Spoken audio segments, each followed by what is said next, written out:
asteroid first. Hello everyone, Digfik here, and welcome back to some more Mass Effect. We left off, we just finished up exploring this planet. We drove around here, got ambushed by some Geth, had some fun and games with that. Pretty sure that's the first one in this entire little nebula, the Armstrong Nebula we've discovered. Supposedly we got reports of Geth attack everywhere. Inside of my nose itches. This is going to be a fun episode, dealing with that the entire time. What are we looking at here? This is some cran apple juice, because I'm an adult, right? There's an unknown in an asteroid. What? Dark asteroid of mixed carbonaceous materials. Medallion recovered. While scanning the asteroid field in the Troshka system, you picked up some anomalous readings. After some daring maneuvers by Joker, a small team was able to recover some debris from one of the larger rocks. Among the items discovered was a League of One's medallion. Random. Love to see Joker bobbing and weaving through those asteroids, throwing everyone inside all about. Anti-bar is the one we can land on, so we will save reading that till the end. Seems to be what I'm doing for some reason all of a sudden. The other one was easy to read. This one, Patamaris. We can survey it. Heavy metal surveyed. We found iridium on it. Good for loot, excuse me. There, a little burp. It happens. We're all humans. Patamaris atmosphere is very similar to Venus in terms of pressure and temperature. Unlike Venus, however, Patamaris atmosphere has a significant quantity of oxygen, both free and bound in sulfur dioxide. The surface is largely composed of magnesia with deposits of carbon. It is possible, if unlikely, that simple life may be developing on Patramia. Saying the planet's name, Patamaris, whatever. Computer modeling suggests that a powerful solar winds from the Treveskva star will blow off Patamaris' atmosphere in a few million years, lowering the temperatures on the surface to -70s. Rip life, you better hurry up and evolve real quick and get the hell off that planet. Get to a point where the higher races will talk to you and save you. But then again, we've elevated other races, so I don't even know if that whole no contact, no elevation thing exists in this universe. Hansar is a small hydrogen. Wow, I've done it again, everyone. Saren is a small hydrogen helium gas giant that was usually large amounts of nitrogen in its upper atmosphere, which glow purple when ionized by the solar winds. Enceladus convenience as a place to dump drive charges had left its orbit littered with debris, dumped overboard by visiting crews. Such a sad world. Just using it for waste, you know. At least in this game, all the civilizations seem to have an issue with just dumping their waste all over the place. Traitorous is a terrestrial world with an atmosphere of chlorine and carbine. Wow. It's Krypton. It's Krypton. I know how to read. That's questionable at best. Traitorous is a terrestrial world with an atmosphere of chlorine and krypton. The surface is mainly composed of silicates with deposits of carbon. Traitorous has a low mass for its size and is tightly locked to its star, Troshka A, because reading that is fun. The temperature's difference between the sunward hot pole and the dark side cold pole creates constant gale force winds across the Terminator? Is that what that is? Terminator, yeah. Interesting. I don't know what a Terminator is. While scanning the planet, you detect a large deposit of mercury. Ugh. First episode of the day. It's no excuse. I don't know how to read properly. It is what it is. And all these words in this are way too big. Solamaran is one of Tro's two outer worlds, significantly removed from the rest of the system with an unstable elliptical orbits. It is thought it may have been formed within 3 AU of the binary stars and were hurled outwards due to the instability of such an orbit. Yeah, that would make sense. Saren is a hydrogen helium gas giant with significant quantities of sodium in its upper atmosphere, giving it its distinct gray color. This gray planet, just like my eyeballs. Gray eyes. Meloa is the second of Taurus' outer worlds. It is essentially a rock of unremarkable ores with some deposits of water ice but no minerals of value. Frozen surface is composed of silica. Like the gas giant, it is thought that Meuitm formed too close to the stars and was thrown outwards by gravitational effects. Computer models suggest it was ejected from the system a few 100,000 years ago. Huh, it's actually not that long ago. I'm not seeing any signs of like actual alien life here though. This is the one we can land on, right? Yes. Antibar is a cold terrestrial world with an atmosphere of methane and argon. Its frozen surface is mainly composed of iron with deposits of magnesium. The world has been noted as possible target for long-term terraforming. If the atmosphere could be increased to the thickness of Earth's, the global average temperature would rise by 10 degrees Celsius. Antibar's combination of low temperatures, high-speed surface winds, and low visibility make it a dangerous to explore on foot. You know, I changed my background to be a slideshow to cycle through a bunch of pictures. And now the right side of my face is super bright because a picture over there is a white background. Possibly why I had my whole desktop just set to being a black background prior to this. Sometimes you just want to screw up your own recordings. We are going to take Liara and Tali because that's just what we've been rolling with here. Whether it's good or bad, who knows? They like to die a lot in combat.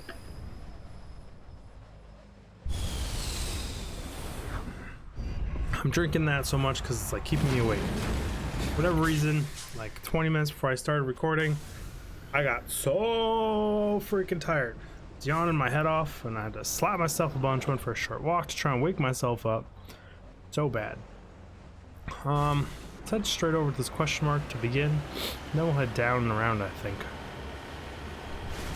Did change mic position. Hopefully I'm not breathing it. Hopefully you are not picking everything I'm doing up. Can't breathe like that, you pick that up. Can breathe through my nose, you don't hear that. Progress. Breathing like, holy shit, sitting here messing with my mic and we got Thresher Maul. Well, thanks, buddy. Do not go under. Whenever you go under, you have the chance to one-shot me by coming up directly underneath me. And we're not fans of that. Yeah, but see, when you do this whole standoff thing, you are what we call very weak. Put him down. I think that means he landed 2 hits on here. Can we just get 6,000 credits for killing that thing, just flat out? Interesting. Oh, this looks like another trap set up. Oh, these are dead Geth. The Thresher Maul get some Geth? Also, why are all the human corpses burnt to a crisp? This vehicle and human corpses show the telltale signs of Geth weapon fire. The Geth have been mangled by the Thresher Maul, and at least they got what was coming to them. Yes, at least they did. I mean, I guess if the Geth killed the humans and burnt them all to a crisp, and then the Thresher Maul showed up? Ooh. What is this? Well, I'll explain why the humans were here and why the Geth were here. Securing point. Oh, yeah, I always forget it. Checks me out the left. Can you get out the way, you dang Mako? Of course, I did the parking job. Prothean Ruin. Recover. Recover artifact. Well, that was terrible of me. Got through there. Prothean data disk recovered. Search the ruins and you discovered Prothean data disk. It must have been dropped by one of the Thresher Maul's many victims. Okay. It couldn't be a Prothean ruin, and right in the center, perfectly placed, there's a Prothean data disk. Had to be one of the many victims that put it there. But sure, that's assumptuous at best of me. Who knows? Maybe I'm being a little dramatic. Oh, I hope this audio quality turns out okay. It's such a thing. I've been fiddling with it for so many years, and I finally had it good. And then in my nitpickiness, I moved it to a different position, because I think I like not having the mic in front of me on the screen. It's much harder to find a positioning for it to work. But I think I might have finally figured out a setup that works halfway decent without the mic being in the middle of my frame. See? Figure it out. Ooh, Just kind of ranting here, because every time I drive around with these planets, it's like all I do is rant about how amazing this Mako is to drive. Because it is. It's still an astonishing vehicle for the time this game came out. And I still argue probably one of the best driving vehicles in any game I've ever played. Including like all racing games and stuff. Excuse me, coming through, move aside. Still just, I've talked about it before, it's like mind-boggling how it doesn't get stuck, it doesn't glitch into anything, it just acts normal. When you flip it over, it doesn't feel like a 360 million times spin at light speed and then eject itself into the world, or it doesn't slowly climb up on something and then slowly flip over and get stuck, or any of the stupid things that happen in today's modern video game engines that you just deal with on a regular basis. You're like, if you play too many games, especially when it comes to indie games, but I mean, so much time into this Mako. I hope someone put a lot of time into this, because if someone didn't put a lot of time in this and they just threw together this model and threw together this driving and the mechanics and everything, oh, that guy needs to get just, I don't even know, he needs to make this public code and hand it to everyone, the physics settings and the suspension settings, and just sell it. Ooh, you don't see that too often on the Mako. That's a clipping issue. Huh, I bet that's partially why it runs so smooth. Because he didn't really care about clipping when it was made. Or she, I don't know who actually is responsible for the design of the Mako. Like the slowest way I possibly could have surveyed that mineral, but we did it, and we were successful. Should set these a little bit higher. So I feel, so when I go straight towards them, I don't slowly work my way closer and closer to the edge of the map, and I get better mini-map coverage.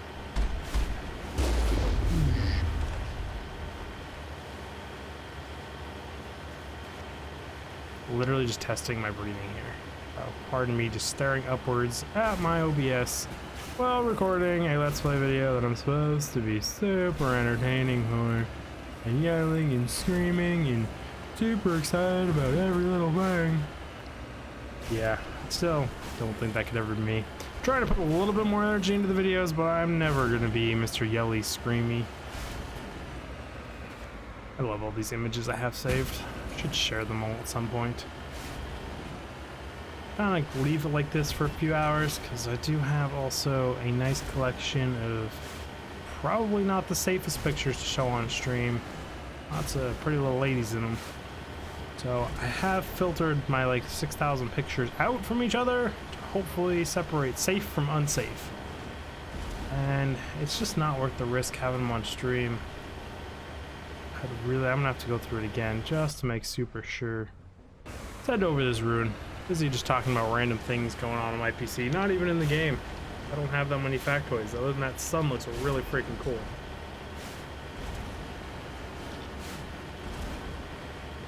I thought this was supposed to be a binary system though. We're jammed. That means we got Geth present. Backing her up. Their dropship coming in.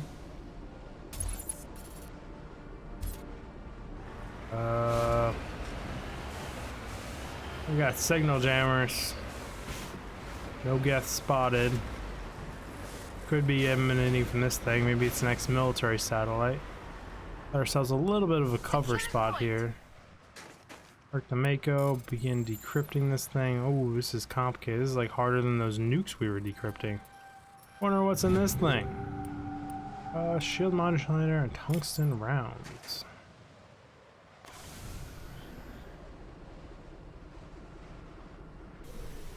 Why am I jammed in but not out? Interesting. Back out far enough for me to get my bearings? Looks like we can. What is jamming? Still see our like overhead imaging. I don't know.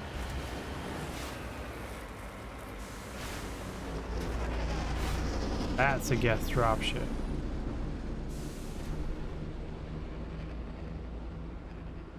I don't see it though. When I see the hostiles, they're just chilling in a little base here. But they're not really being aggressive or hostile in any way, shape, or form. But we will engage. Take out big boy first. That's actually not a good call. We're gonna jump down in this little hole and work on taking all the little guys. Then I think I'm gonna min-max big guy probably.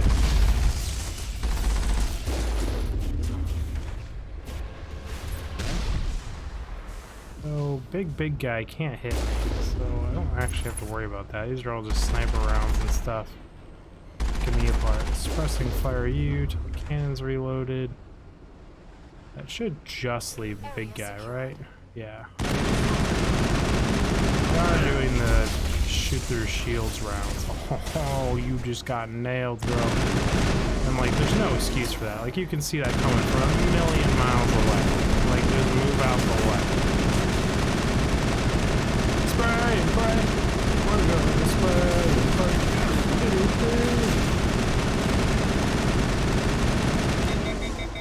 Oof, I wonder how much HP that thing's got left. Clean over. Leaving his mark on the terrain behind us. Accuracy's reset, so pop up. Oh, I let that get way closer than I should have. It's gonna put that one out.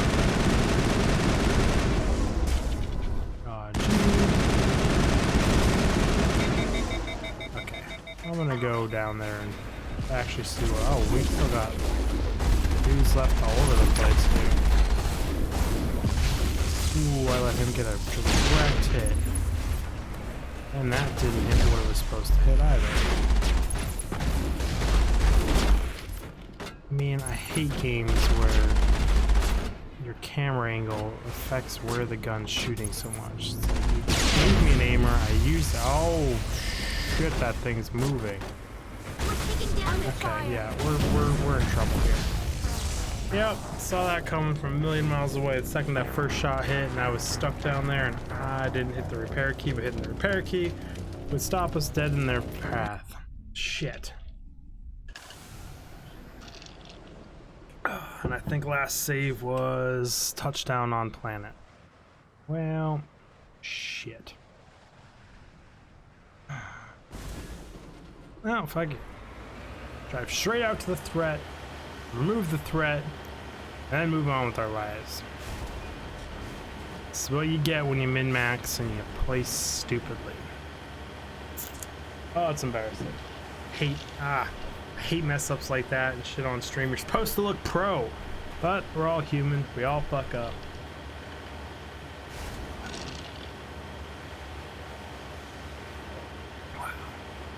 Oh, it's so noob. So insanely noob. Okay, so there's a mineral over there. Mental note that one. Oh no, I am jammed. What will we ever do being jammed? I do not know. We'll fight this mountain base. Come in from a place that doesn't give me high ground advantage, which... I mean, I love the sound effect of the Geth ship, but also if there was actually a Geth ship, that would be much cooler. Let's count as kills? Yeah, they did, okay. They kill you up there, buddy? I'm not trying to shoot the Geth Colossus. I'm trying to shoot the dudes behind the Geth Colossus. Doesn't seem to be happening. They're like, fine, go through the Geth Colossus first if you're gonna make me game.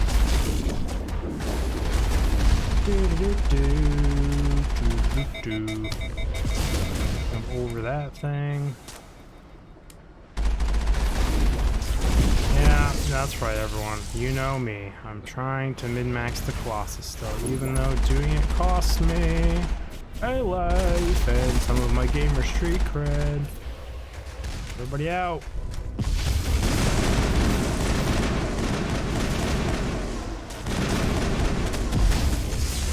Ooh, are those things just opening, like hitting the Mako? Pull the Mako back. Push forward again. I left the thing with like the 1 HP game.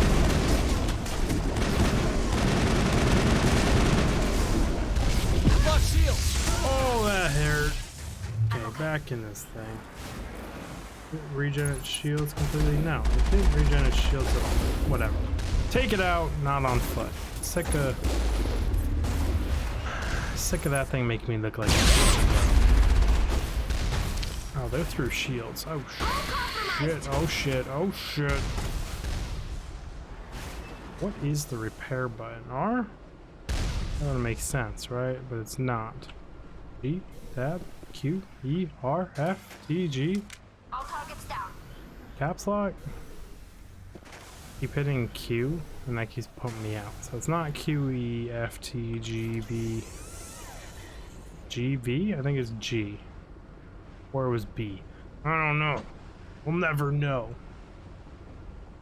That would be the Mako completely repaired. Why are you putting up an actual fight cat? You know, I don't appreciate it.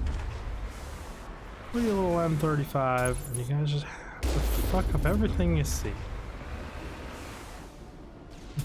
Stay hold down here. Rip these guys apart.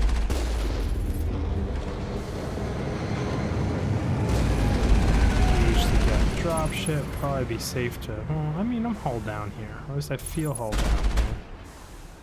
What did you just drop off? Oh, you dropped off a Geth Prime, I guess. It's 2 Geth Primes. I guess that's something I could at least be kind of concerned with, theoretically. It's not really, though. I mean, I guess they're worth a lot more experience than those Colossus and Geth Prime, so I think I'm supposed to be concerned about them, but like they also can't stand up very well. So no shields for you, Geth Prime, and stop regenerating HP. Not about that kind of work. Jerk gets shock trooper who just got ran over by an M35 Mako. Either way, everyone. That's it for this episode. It's kind of embarrassed to get my ass whooped and losing all that progress. I have to go back and do all that stuff off stream. And in the next episode, we'll continue exploring this planet from right here where we left off. And I will see you all in the next video. Dig Fig out! Supposed to do the YouTube stuff. Subscribe, comment, bell notification. Thank you all very much. Share it with everyone you know.